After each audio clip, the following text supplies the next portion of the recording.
major is in the structure of it because of the way it's actually used. Yeah. See, that's what I don't understand. To me, that seems purely mechanical. It feels like the least of our worries. The content, I guess, is what I'm always focused on. Is this gonna be what people need? And then separating it out into a Word doc out of a slide deck is like, a dozen people can do that. That's not hard. That's my thought. Yeah, you'd be surprised. Okay. Yeah, probably. Yeah. I know you gotta go, so I'm not making you for more of that, but yeah, I mean, I get what you're saying, but I guess what I'm saying is, does that also mean that the committee can't handle two things at once? Yeah.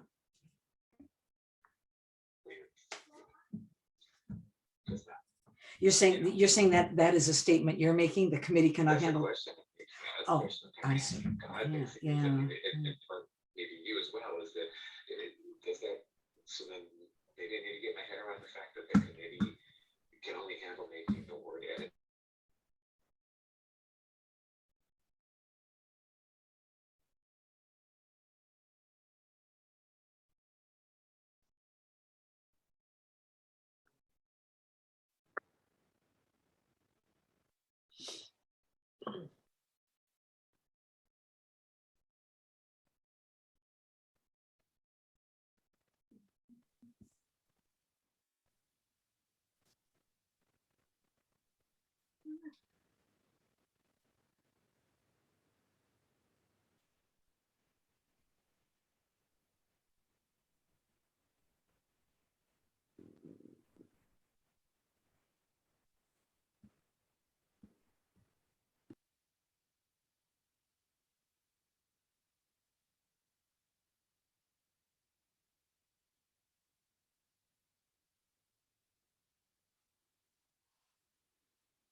Hi, everyone. Sorry, I was fussing around a little bit. Oh yeah, I'm Lori tonight. I know we have a tremendous physical similarity, so I hope you can tell us apart. And it won't let me change my name. That is the weirdest part. I keep changing it and it just won't do it. It insists. Oh, well, now it did. It wouldn't last night. Okay. Oh, well, hi, everybody. Welcome. Jim, I'm so glad you could tear yourself away from the Zen people to join us renegades here. That's great. So, yeah, so we're going to have some song and chant and metta, and where's my script that I printed out? You know what? I'm going to have to run get it. I guess it's still in the printer. Sorry. That's odd.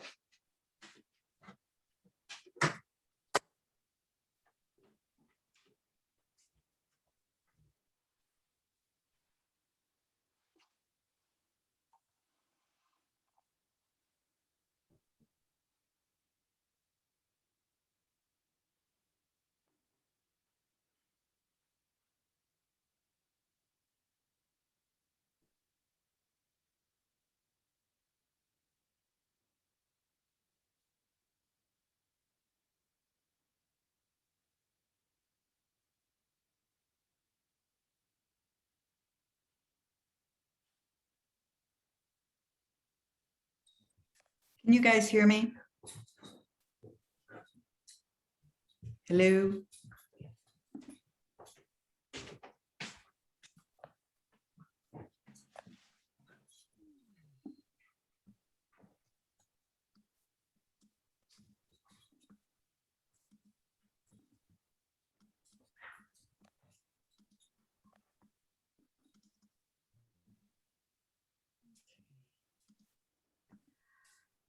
So I've posted in the chat a link to some lyrics if you want them. You almost don't need them. I looked at them and thought, nope, they don't need these. But if you like looking at lyrics, the only ones you might want are the ones that are in Pali, the Anicavata Sankara chant. So anyway, if you want to open up that link and have it off to the side, the lyrics off to the side or something, go right ahead. Can you guys hear me? Yes. So why don't we start with a few minutes to just Yes. settle in? Yeah, have a bell and a couple of minutes, and then I'll just begin. Okay, here we go.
I thought we would start with an invocation to Tara, the powerful goddess of compassion, she who sits at ease with one knee up, her hand resting on it, just ready to leap to wherever the suffering is and There's plenty of suffering right now for Tara to respond to.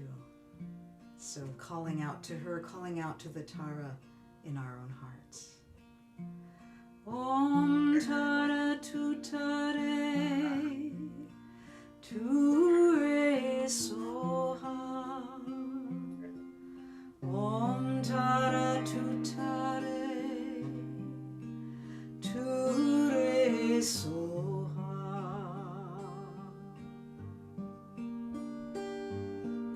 Om Tara tu Tare, tu re soha.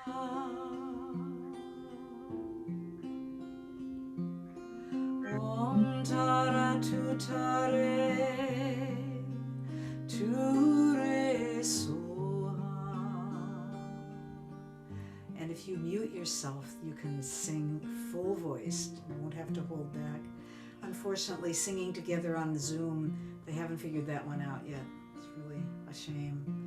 So let me just take a minute to get everybody muted up, because it gets kind of messy if we sing without being muted.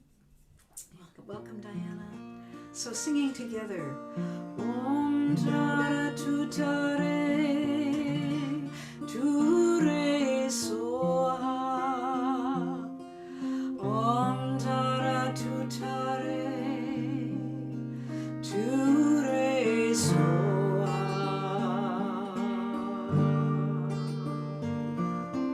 Om Tara tu Tare,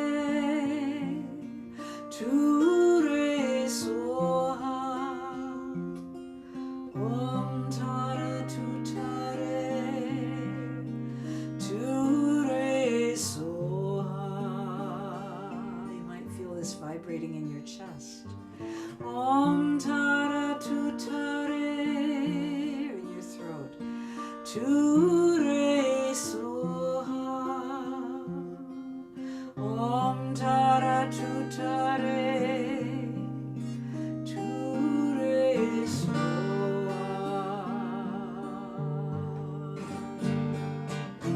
Om Tara tu Tare, tu re soha. Om Tara tu Tare, tu re soha.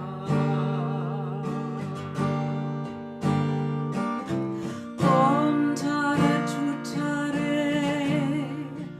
tu re soha.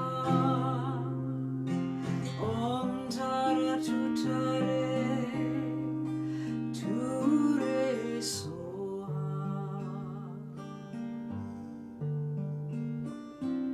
Om Tara tu Tare, tu re soha.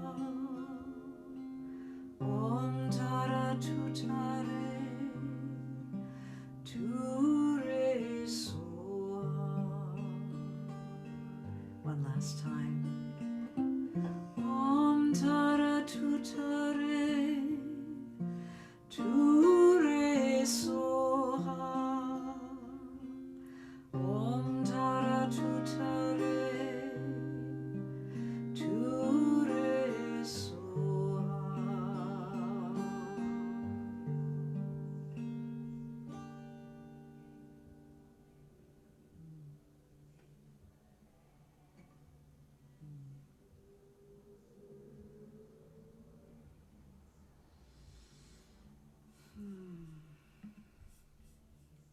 As I thought about singing Dharma together tonight, I just thought over the last year and all the loss that we've had, from the micro to the macro, and the grief that we've felt in our personal lives, in the world, the global life. It's just, it's really asked a lot of us. And thank heavens for practice, huh? We are very, very blessed to have a practice to meet all this with.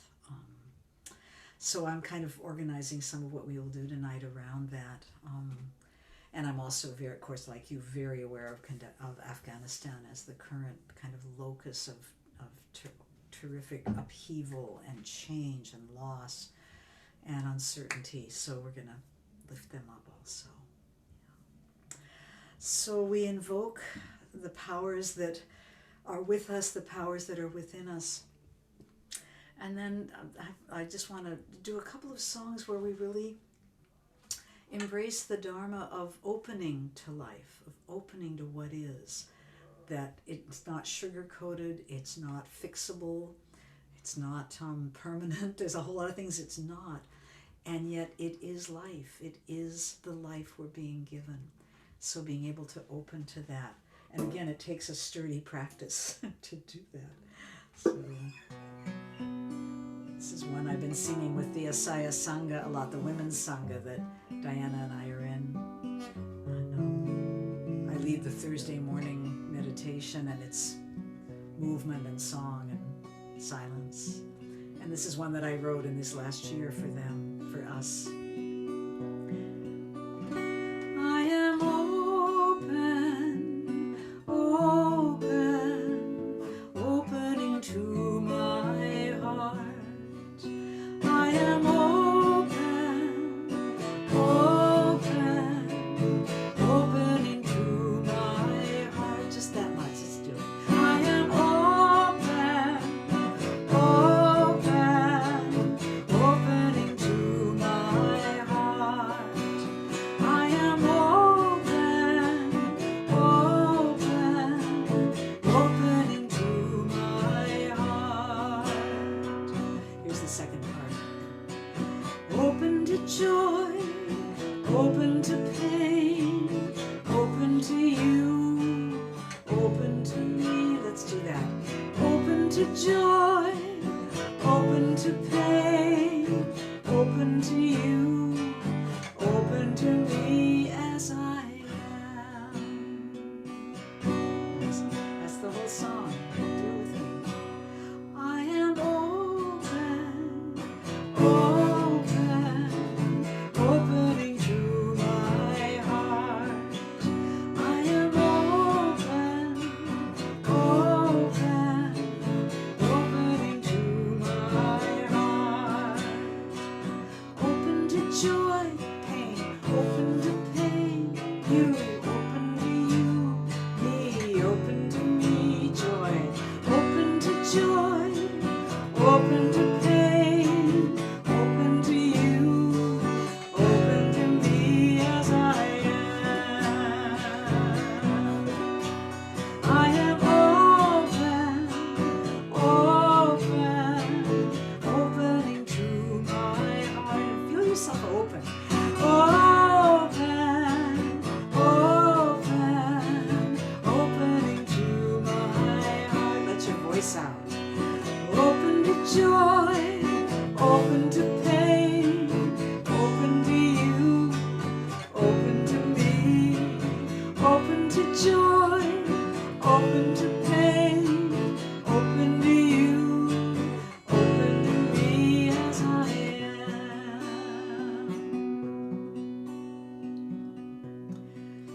And you may find, I find that when I sing and I really let it out, and I literally open my mouth and open my chest a little bit and let a full breath carry the sound out, that it awakens a lot in me. It awakens tears sometimes. It awakens joy.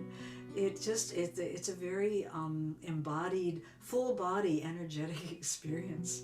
And unfortunately, singing has been treated in white Western culture as a talent more than a birthright, but it is really something that every body in the world loves to do and needs to do. So whatever happened to you as a child around singing and whatever, just let it go, and open. Here, let's do it again.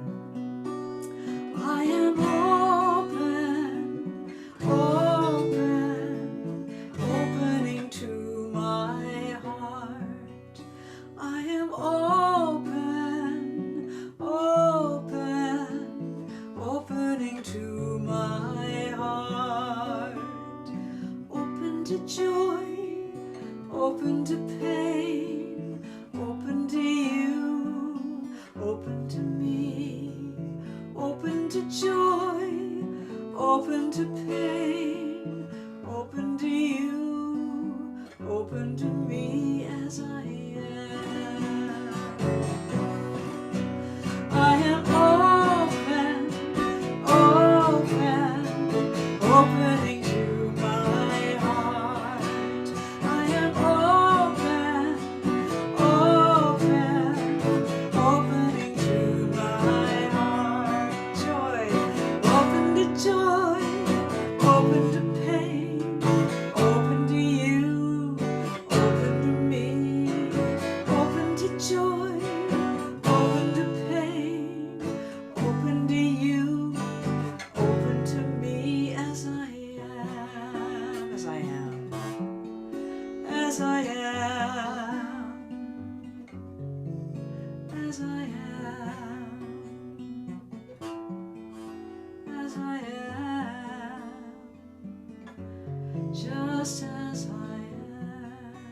Oh, good question, Patty. Am I freezing? No? Might be you, Patty. Looks like everybody else is okay. I'm pretty warm, actually. Okay, so this is another one in a same vein, but very different feel, just musically. And I wrote it again for the Sangha. There had been maybe a Dharma talk about vulnerability or something. Oh, I'm sorry the sound quality is bad. Is anybody else having trouble with the sound? You always have trouble, Diana. There's something between my computer and yours, yeah. Anybody else having trouble with the sound quality? The quality of it's okay? Okay, sorry, Diana. Anyway, so maybe I heard a talk by Brene Brown or something. She talks a lot about vulnerability and the power of it, and how actually a deeper strength resides in vulnerability, which is a little counterintuitive in a way, but it is perhaps your lived experience too, that when I just stand on my truth, my heartfelt experience, it's unarguable. Nobody can say, well, you don't feel that way. It's like, excuse me, this is my feeling. I do feel this way. And it's not arguable. And I find that very powerful to just, when I'm in a place where I may be differing with someone and there's maybe a little power struggle thing that wants to happen, or a little who's going to out intellectualize the other. And I can get caught in that. And to just remember, just come back to, what do you know? What do you know that is unshakable, right? So let's sing Soft, Open, Alive. And I have to look at the words myself. It goes like this.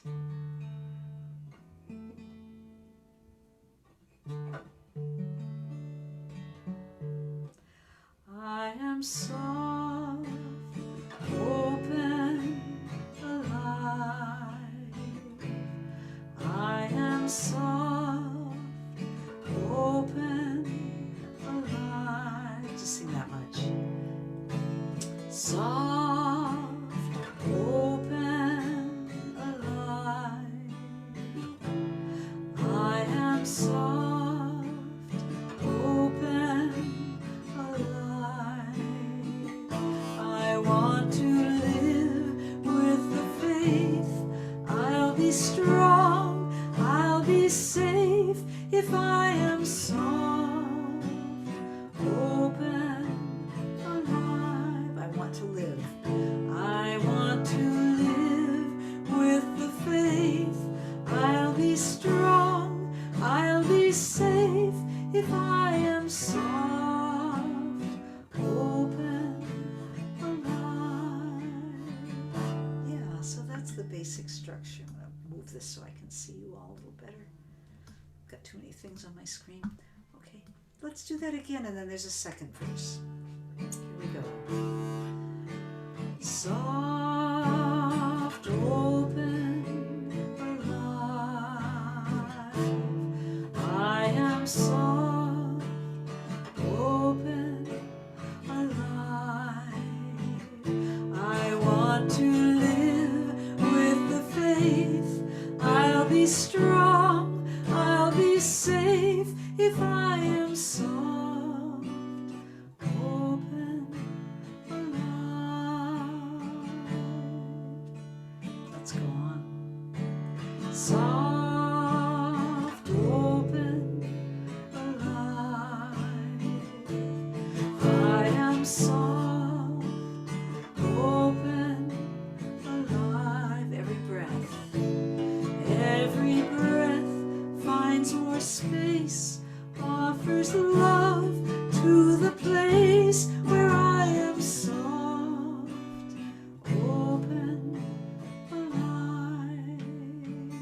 I hope you've been able to find those lyrics on your little click in the chat. If anybody's having trouble and they really want these words, I can certainly post them in the chat. Does anybody need me to do that, or have you all got what you need? You all good? Okay. So let's do that second verse again. Soft, open, alive. I am soft, open, alive.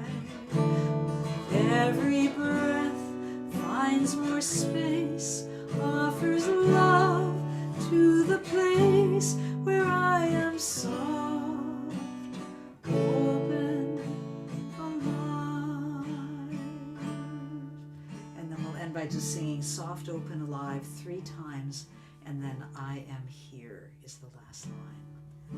Soft, open, alive. I am soft, open, alive. Sing it again. I am soft, open, alive. I am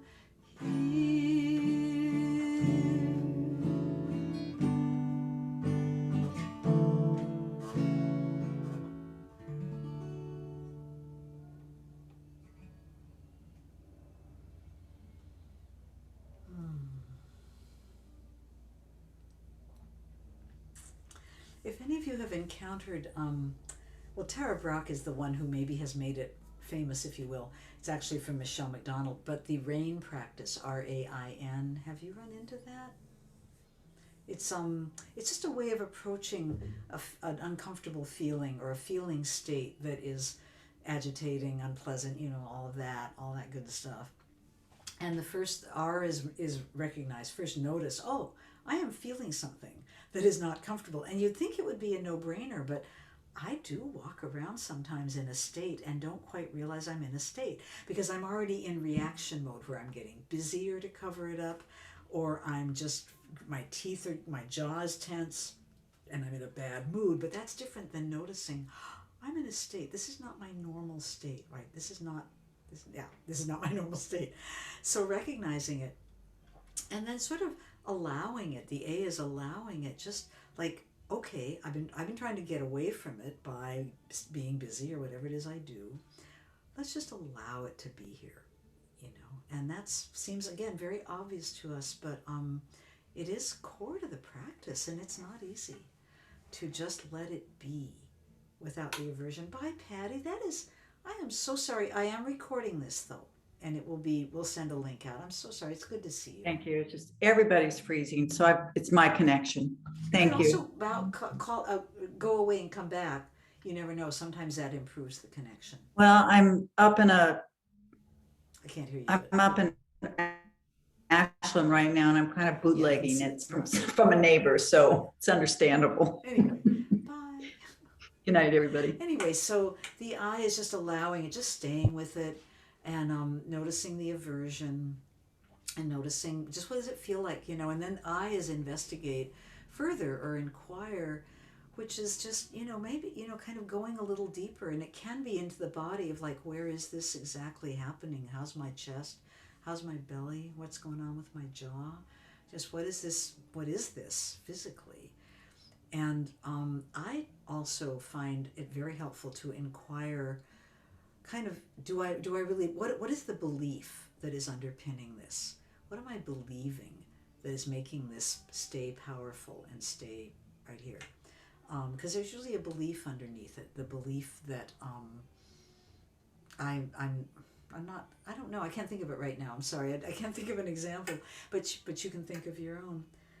So, and where have I felt this before? Is this something I feel a lot? And so often it goes back to childhood. It just goes right back to very early stuff. But wherever, just inquire, ask oneself some questions, go a little deeper. And then a really lovely, at the end, N, in Tara Brach's system, N is nurture, which is kind of just, well, what do you need right now? Or what does that little girl need if I've found childhood? Or what does that scared Betsy need? And whatever. And it's such a beautiful question. It's not how can I feel better, or how can I talk myself out of this, or how can I practice myself out of this. It's just, what do you need? And usually pretty simple. I just need to be held. I need to be listened to. I need to know that I'm okay and that this will pass. Whatever it is. It's just a lovely practice. And that song, A Soft, Open, Alive, kind of, as we sang through it, I thought that's kind of, I think, inspired by Rain also, that the more I open, the more I really actually will be on more solid ground, that I live with the faith. I'll be strong, I'll be safe if I am soft, open, alive. So, yeah, I guess I want to read this poem. that I wrote some time ago in the last couple of years. I don't even remember writing it, but I found it the other day. And it's kind of relevant. I used it in a Dharma talk that I did recently with a Saya Sangha on tears, which Diana, I think, was there for. Yeah. So it's just a little inquiry into the stories we hear about spiritual teachers and how there's often kind of a gold halo around them, and they're a little superhuman, that the storytelling down through the ages makes them, more and more whatever, infallible. So this is my question.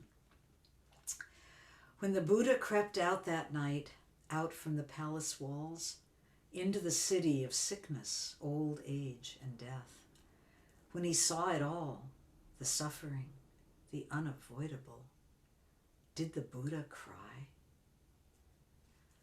When the Buddha kissed his sleeping wife goodbye and his little son, and he walked out into the world in search of a truth he could stand on, when he turned his back on the simple love of skin to skin, heart to heart, facing who knows what, did the Buddha cry?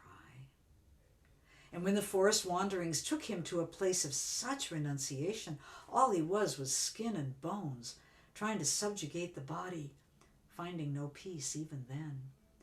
Did he crumple to his knees upon that dusty ground? Did the Buddha cry? And when a young girl came upon him, barely living, almost starved, and her human heart quivered with connection and compassion, and he let her give him milk to drink and tasted life again, let in the richness and the gift finally given, did the Buddha cry?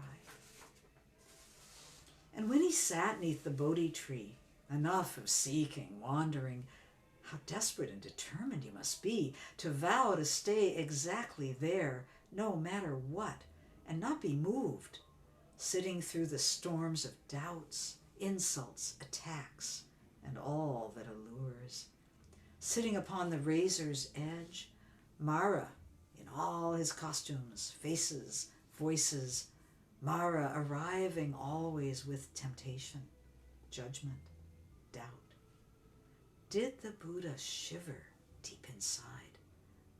Did the Buddha feel the bitter taste of defeat? Did the Buddha long for home and wife and little Rahula, his mother, the palace?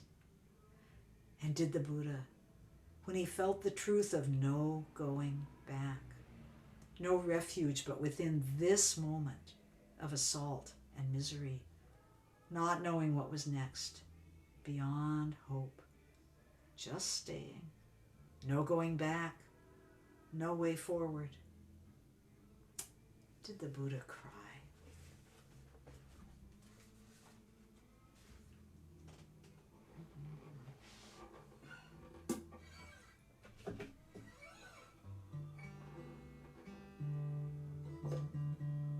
This is actually not a sing-along,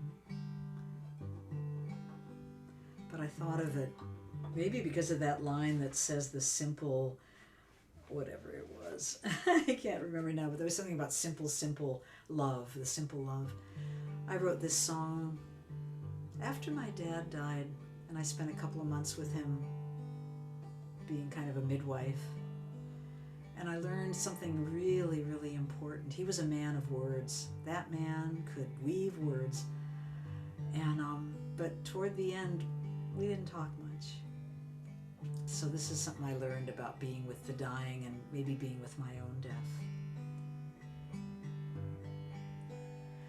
When the words fail,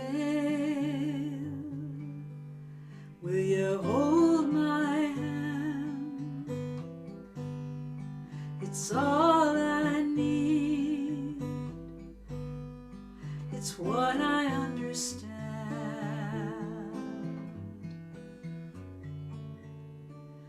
When the night comes, will you stay with me? It's all I need to help me go to sleep.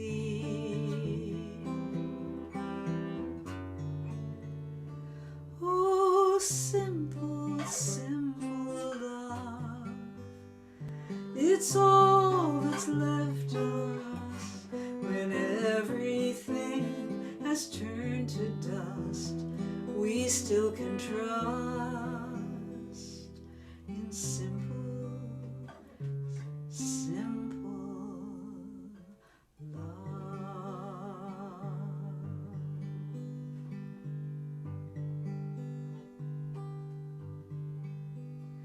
When the end comes,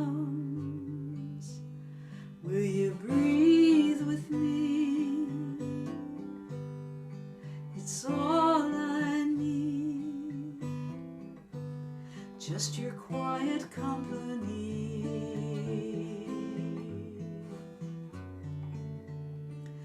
When I'm gone from here, will you still carry on? Will you sing my song in quiet harmony?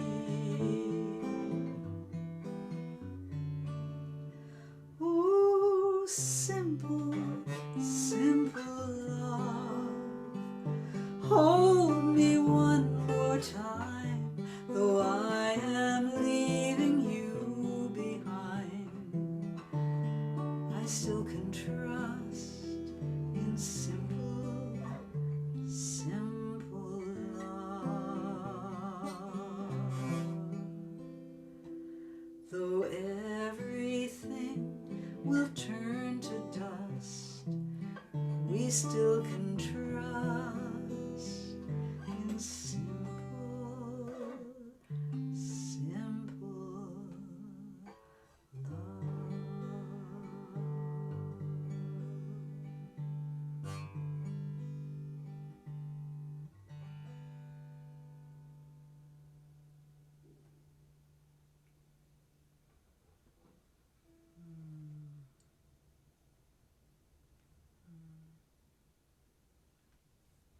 And I know some of us have gone through the deaths of people we loved in the past year or two, and so that's especially for you, for whom this is very close to the bone.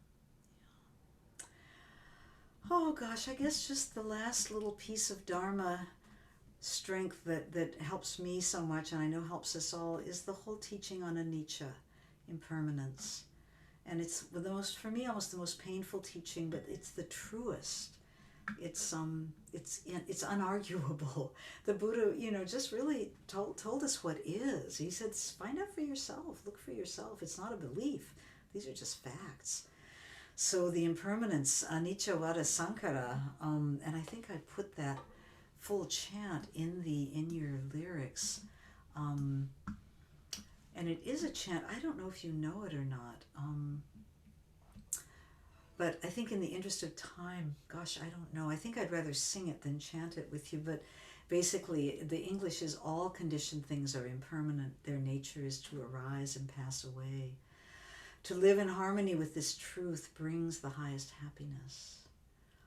And I just love this. The idea that living in harmony with what actually is brings more happiness than fighting like hell to change it, because I find it so intolerable.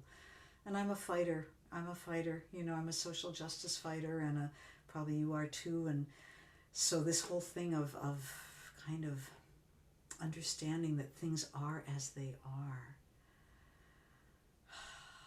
and not being passive around that, I think that is such an art, and I'm still really trying to wrap my heart and mind around that. But anyway, let me just show you how this goes. It's real pretty, and then we'll sing it together. So we're just, the anicca vada sankhara is all conditioned things are impermanent. That's part one. And part two is sukho or sukha. I think sukho is going to work better, which just means sweetness. It's a particular meaning of happiness that has a very sweet quality to it. So here's the first part. Anicca vada sankhara, anicca vada sankhara. Just that.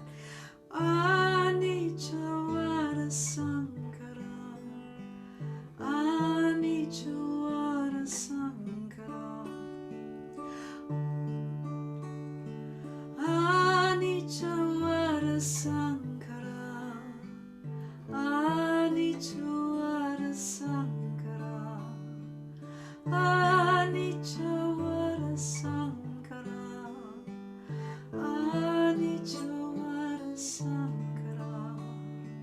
You getting comfortable with that? Can you sing it if I sing something else, do you think? I bet you can. There's a second part, which is suko, and it goes above your part. So why don't we try it? I'll get you going on your part, Anicca Vada Sankara, and then softly I will sing a counterpart. And you may need to strengthen your voice a little to not get swayed by me, but that's a good practice. So here we go. Anicca Vada Sankara, Anicca Vada Sankara, Anicca Vada Sankara, Anicca Vada Sankara. Keep going. Suko, Suko, Suko, Suko. Anicca Vada Sankara, Anicca Vada Sankara, Anicca Vada Sankara, Anicca Vada Sankara. I have to get a drink. I'm getting dry. Sorry.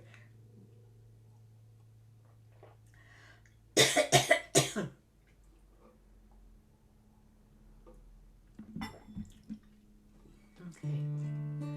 So how did that work to do it while I was singing the other part? Give me a thumbs up or a maybe on that. Good. Great. Let's do it again. One more time. You start. Anicca Vada Sankara, Anicca Vada Sankara. Keep going. Suko, Suko, Suko, Suko. Try singing Suko with me. Suko, Suko, Suko, Suko. You keep going and I'll do the other part. Do Suko. Ready? Suko, Anicca Vada Sankara, Anicca Vada Sankara, Anicca Vada Sankara. You do Suko. Suko, Suko, Anicca Vada Sankara, Anicca Vada Sankara, Anicca Vada Sankara, Anicca Vada Sankara. Let's end all together. Anicca Vada Sankara, Anicca Vada Sankara, Anicca Vada Sankara, Anicca Vada Sankara. One more. Anicca Vada Sankara, Anicca Vada Sankara, Anicca Vada Sankara, Anicca Vada Sankara.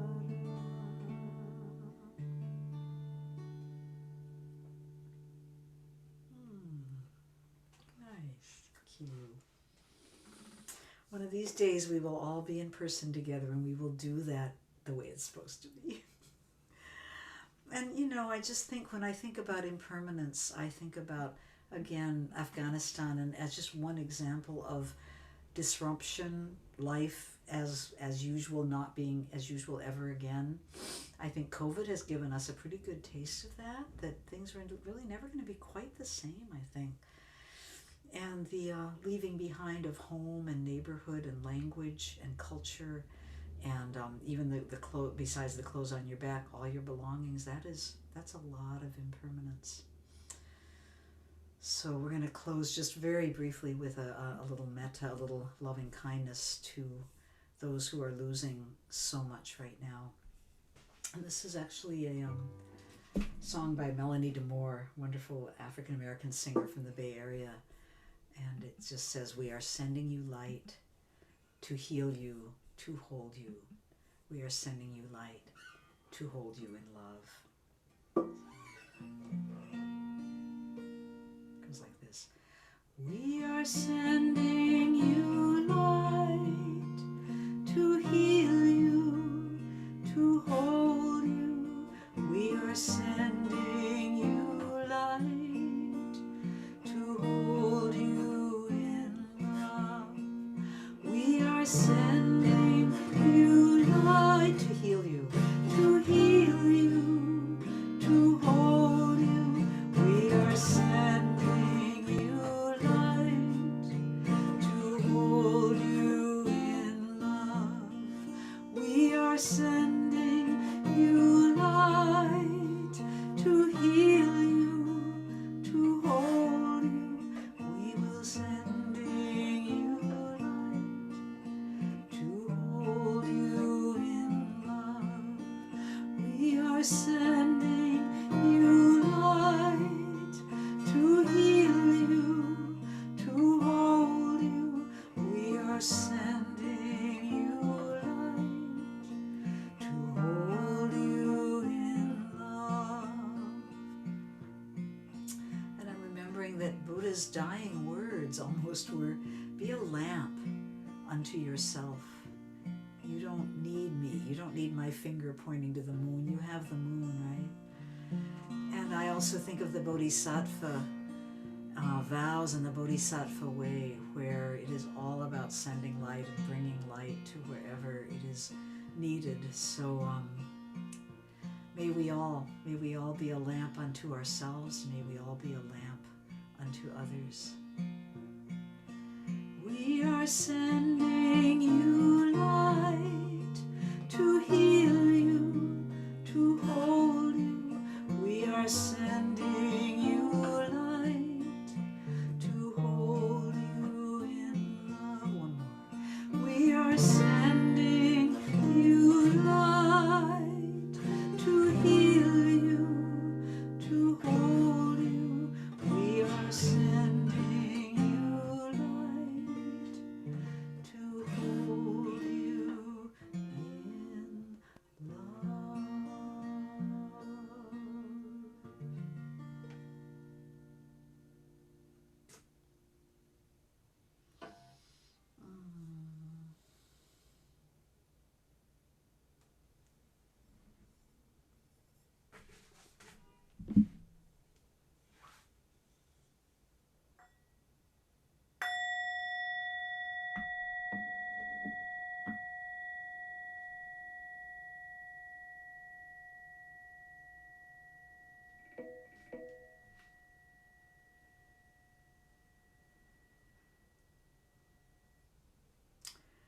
So thank you so much for joining me in embodied musical practice.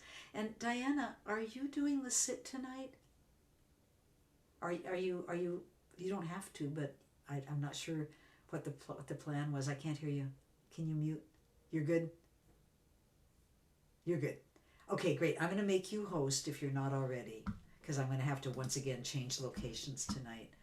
Okay, yeah, I'm going to make you host. And thank you, Diana. Thank you so much for all the sits that you've been. Do you want to unmute? It looks like you're trying to say something. Betsy, that was beautiful. Can't hear you. Maybe you need to unmute your phone also. Thank you. You're welcome. Beautiful. Oh, thank you. All right. I'm going to say goodbye because I have to get out of this room and lose my internet and so forth, but I'll see you tomorrow. I may see you later. Good night. I may plug back in once I get my internet back.